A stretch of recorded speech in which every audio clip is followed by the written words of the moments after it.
After having some of you in class for a year or 3 and being Jackson's mom and Chris's aunt, I can hardly believe we're at this point, but here we are. I have some important things I want to tell you about dreams and goals. Don't let anyone convince you that your dreams and goals are unachievable or impossible. Only you can determine that. After all, the impossible is what nobody can do until somebody does it. I recall seeing that painted on the wall of the weight room at Camp Randall Stadium in Madison back in 1985 when I started college. It really struck me then, and it stuck with me all these years. Think for a minute about all that's been deemed impossible throughout history. Flight, electricity, telecommunications, nuclear fission, space travel, self-driving cars. Nobody ever thought Helen Keller nor Stephen Hawking would be able to communicate. Nobody thought blind musicians like Ronnie Milsap, Stevie Wonder, or Ray Charles would be able to play instruments they couldn't even see. And nobody thought that a musician with epilepsy like Elton John could play and keep a rhythm.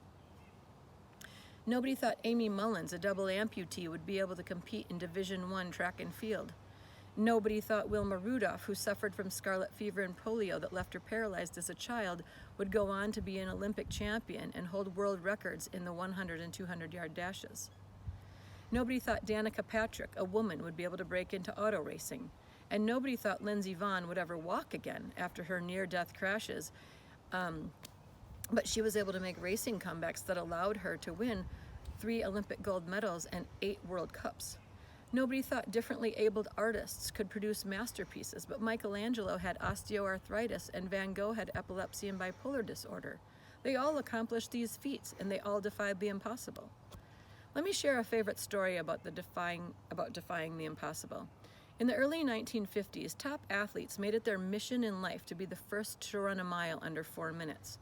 One problem was that scientists the world over had proven beyond a doubt that it was humanly impossible to do so. Louis Samperini came awfully close to proving those scientists wrong just before he was drafted into World War II, cutting short an impressive Olympic career, but paving the way for others who trailed closely behind. In 1954, Sir Roger Bannister, an Englishman, ran on a cinder track with 2 pacers and posted an official time of 3 minutes, 59.4 seconds. After decades of negative research and naysayers, Bannister did it. But here's the weird thing. After many runners had tried and failed for a lifetime, once Bannister proved it could be done, once the mental barrier had been lifted and the falsehood of science was put to rest, Bannister's record lasted only 46 days.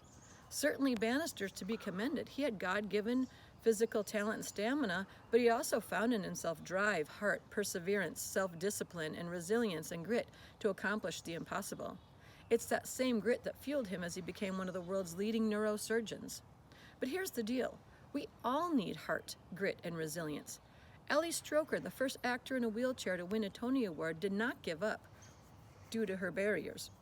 And I doubt Nick Cordero, the Broadway star who recently lost his leg in a fight for his life due to coronavirus, will give up either. They're resilient. They have grit. We all need to persevere when things get hard. We all need to strive for our goals and not give up. When we fail, we need to get up and try again.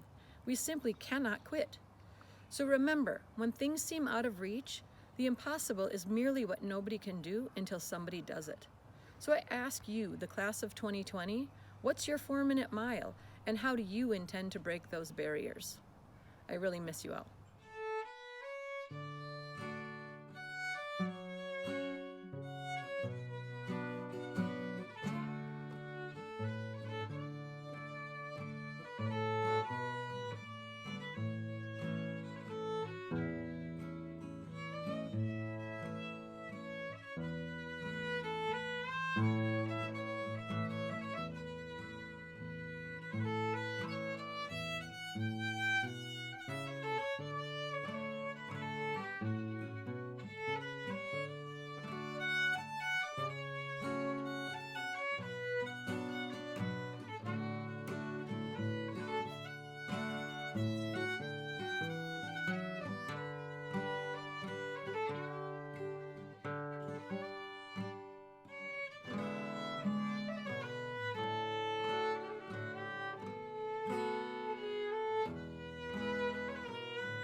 Welcome, friends, family, graduates, and anybody else who might be listening.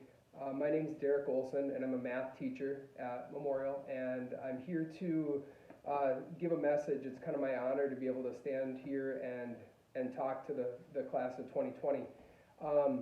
2020, you have faced a lot of obstacles in 4 years. Back freshman year, we had the school evacuation, and we had to leave in the middle of the day with very little information, and everybody made it safely to McPhee. Last year we went through umpteen snow days, and we had to kind of work through all of that. And of course this year we've had numerous challenges that have made your learning interrupted at times. And I want you to know that while all the stuff that you've learned in all of your classes throughout the 4 years at Memorial, all that stuff is important. What's really important is that you take some of the other messages and some of the other lessons that can be gleaned from the experience. I think one of those messages is that it's really important to be able to expect the unexpected. Adaptation is a skill that when you get into real life, you real quickly find out that the plan that you set out doesn't often work just exactly the way that you thought it would work. And so your plan is really only as good as your backup plan, and your backup plan is really only as good as the next backup plan. And whatever happens and whatever gets thrown your way, it's important for you to realize that to be able to adapt is probably more important than anything else you could imagine. And you guys have had plenty of opportunities to learn how to adapt to a lot of different circumstances. And so I hope that that's something that helps you going forward. We've learned how to be resilient, right? We've learned how to press through. We've learned not to quit on ourselves. When things are tough, that's when true character gets revealed. And so it's really important for us to, when faced with an adverse situation, understand that we can be resilient and that resiliency defines us in a lot of ways. I think another thing that we've learned, especially in the last 2 months, is that it's your life. It is your education, and it is your responsibility to yourself, not to your parents, not to your teachers, but to yourself to learn and change and grow. That's why we come to school. That's why we're here. We're here because we want to learn and change and grow. And that doesn't stop when you graduate. What is going to happen to you going forward is all completely and utterly up to you. And I would hope that you would choose to continue for the whole rest of your life to take the opportunity to learn and change and grow. And that all comes down to personal accountability. Teachers aren't going to be there to tell you and remind you that that's what you should be doing. And nobody is really going to care whether you choose to better yourself or not. And so I think it's very important for you to understand that in a world where you get to make all your own choices, you should always be choosing something that is going to help you develop as a person and become a better version of yourself. I think the other thing that we can take from this entire experience is that we need to be humble. We need to understand that the world does not revolve around us. We're all in this together, kind of a thing, and we need to know that there are other people besides ourselves who might need help, and they might need your empathy, and they might need your intelligence, and they might need your problem-solving skills. And it's a beautiful world that we live in. It's not perfect, but it's definitely beautiful. And I think that if we can realize that we get to be a part of that world. Not that the world is there for us, but that we're there for the world. And we get to take all the things that we've learned in Eau Claire Memorial for the last 4 years and use it. We can use it to make the best possible positive impact that we can on the world, because that's why we're here. We're here to use our gifts, right? Use your own strengths. And everybody sitting watching at home right now has those strengths. You all have capabilities and interests and passions, and you're a very unique person. And I think it's very important for us to be able to use the unique person that we are to better all of humanity together. And that's a very humbling experience. You're not doing it always just because it's self-serving. You're doing it because you'll be able to serve others with it. So congratulations to the class of 2020. I'm truly proud of all of you that I've had the pleasure of meeting and had in class, and I hope at this point going forward that you are ready, right? I hope you feel confident that you can go out there and make the world a better place, because we're watching, all right? And we're waiting for you. And we're very excited to see what's going to happen next. So go Abes, come back and say hi whenever you get a chance to, and we care about you, okay? Stay healthy, and we'll see you when we see you.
Try.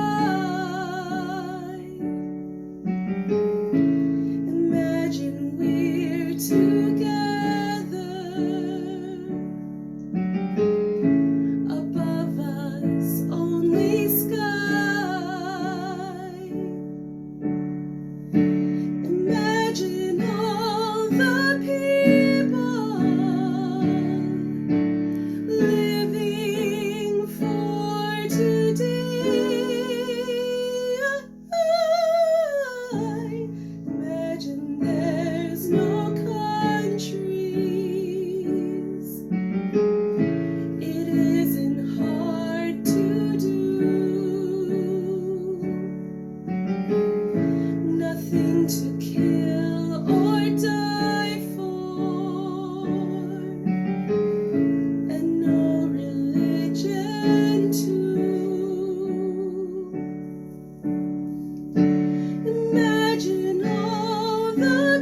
Imagine no possessions. I wonder if you can. No need for greed or hunger. A brotherhood of men. Imagine all the people sharing all the world. You may say I'm a dreamer, but I'm not the only one. I hope someday you will join us, and the world can live as one.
Greetings to you all, class of 2020. Whether or not you are aware of it, I am retiring at the end of this school year. On Tuesday, March 17th, as I left MHS for an extended period of school closure, I thought, this may be my last day of working in this building that I have called my teaching home for more than 32 years. I suspect a number of you have felt that same separation and loss as you went home to learn a whole new way of being. Over the past weeks, I've made some personal observations. Number one, life doesn't always follow our plan. I mean, you and I had some unfinished business at Memorial, didn't we? Maybe you were planning on some big senior events, maybe senior skip day, a final prom, a spring athletic season, spring concerts, hours of AP and project lead the way tests, some final art projects, a big blast of senioritis. Each of you had your own set of plans, right? I did too. I wanted Mr. Minch to teach me how to make a giant cat tree. I had my cat t-shirts all lined up for my final weeks of school. It was going to be epic. I was going to coerce some of my math and science friends into teaching me how to turn my file cabinet into a paper cannon to help me speed up my final office cleanout. I was looking forward to some retirement parties and other events to help me ease out of Memorial into retirement life. And for many of us, those things were halted, weren't they? At first, this really saddened me. Well, it still does, because having been surrounded by students and staff for the better part of my life, I miss the people at Memorial so much. But changes in plans always happen, and we adapt. The slower pace of my daily life has caused me to pay attention to things I may have taken for granted. For one, this time has drawn me closer to my own children, my oldest in particular. Silas, a 2012 MHS graduate, moved to Florida 2 years ago. After years of struggling with post-secondary education, he enrolled in a community college and was doing quite well. When classes moved to an online format, though, Si really struggled with the change, as many of us have. This led to us connecting with one another every day as we helped one another adjust to our new ways of doing school because I was struggling too. Together, we learned to navigate our workload and got more comfortable with Zoom and team meetings. But more importantly, I have learned so much more about Sai's life, his struggles with anxiety, his love for his partner Sasha, the ways they find to connect with their Midwest families, including their participation in a family Passover event via Zoom. Truly, our daily communications with one another has made our bond stronger. Prior to March 17th, I didn't make those opportunities like I should have. But today, those communications are of great importance to me as I have truly come to value who Silas is. I hope you've had the opportunity to pay attention to and strengthen your bonds with others, even from a distance, even when it's challenging. The second change has been connecting with my Taft Avenue neighbors. Usually I see them from my car as I head off to complete errands, a quick smile, a wave, and sometimes a short conversation. Maybe a couple yearly gatherings, but very little more. They're really nice people, and I can say that I like them. But now that my life is spent mostly on Taft Avenue, we connect weekly by email and then see one another during our weekly 6 p.m. Wednesday street visits. Even though we stand 6 feet apart and wear our various masks, I am seeing these longtime neighbors in a different light. They worry about the family members they haven't seen in weeks. We talk about you too. They wonder how your lives will be different beyond this, and they worry about how you are now. They're even plotting ways to celebrate our neighborhood's graduates. They notice the children in the neighborhood too, the newly walking toddlers, the bike riders who've just gotten rid of their training wheels as they race down the street, the children of the medical workers, the online learners, and they look at all of these things with thoughtful eyes. I'm learning the realities of the street where I live. It's a caring, loving place, and I recognize this more than ever, especially since my plans to be in other places have changed. Because my life has slowed down, I've come to take more notice. I hope that you too have come to realize the specialness in what once might have seemed very ordinary to you. Certainly, there have been many simple observations made during these weeks. It's just hair, and that's why we have hats.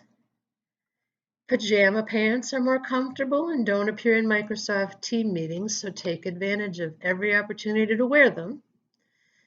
In the morning race to the office chair, the cat always wins. It is possible to get through a lot of leftovers. And lastly, wearing a mask may be uncomfortable, but it is quite manageable. I know that you will have lots of stories to tell about this time for years to come. Remember them and the lessons that you have learned. I celebrate you, class of 2020. I want to thank you ahead of time for the ways that you will enter the world as scientists, service workers, healthcare professionals, skilled laborers, business professionals, educators, and above all, problem solvers. I wish you all my very best. Good luck.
Seniors, you may have heard that you are living in unprecedented times. I know I am certainly tired of that word. I've heard the word unprecedented way too many times. As you prepare to leave Memorial and enter this crazy world, be aware that you will be facing some serious challenges. Like most seniors across the country, you have no idea what the fall will bring. For those going off to colleges, the military, the workforce, it's hard to envision exactly what it's all going to look like. Lots of questions might pop into your head. Like, what will my living arrangements look like? Will I get along with my roommates? Should I even move out of my parents' house? Or maybe, what are classes going to be like? Will it be too hard? Will I be able to get enough help? How will classes even look in the fall? Or, how am I going to stay healthy? Will the right food be available? What if I get sick? It can be scary out there, and it's all right to be nervous. As you take on these challenging times, I only ask that you attack them with positivity and optimism. The point of view is everything. In my 28 years of teaching, I've developed one big pet peeve. Often, I have top-notch students who cannot focus on the positive. Instead of being happy and proud of a 95% on an exam, they obsess about the 5% that are wrong. Life will never be 100%. You need to learn to appreciate the positive and ignore the negative. We all fall into this trap, but we really shouldn't dwell on negative things. And there are negative things in the world right now. It's easy to be depressed about them. Every day you should spend some time thinking about the good things, not just the bad. After all, these are unprecedented times. Or wait, maybe they really aren't unprecedented. Actually, these are the same concerns that every senior before you has dealt with. They also had no idea what classes, jobs, housing, or health would look like. Clearly, COVID-19 puts a different spin on things. But really, it's no different than the seniors of 1943 wondering how World War II would affect their lives, the seniors of 1999 wondering if the world would shut down with the Y2K crisis, or the seniors of the 50s worrying whether nuclear war was coming. Heck, even when I graduated in 1988, people told us that the drug gangs and AIDS were going to kill us all. I lived. Life is always change, and if you attack it with a positive slant, you will always make the most of every situation. Class of 2020, go forward and change the world with a positive look and a problem-solving attitude. The details of the challenges might change from year to year, but I guarantee these are not unprecedented times. Every generation deals with a unique situation, and you're prepared to take on this one. Congratulations.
Thank you.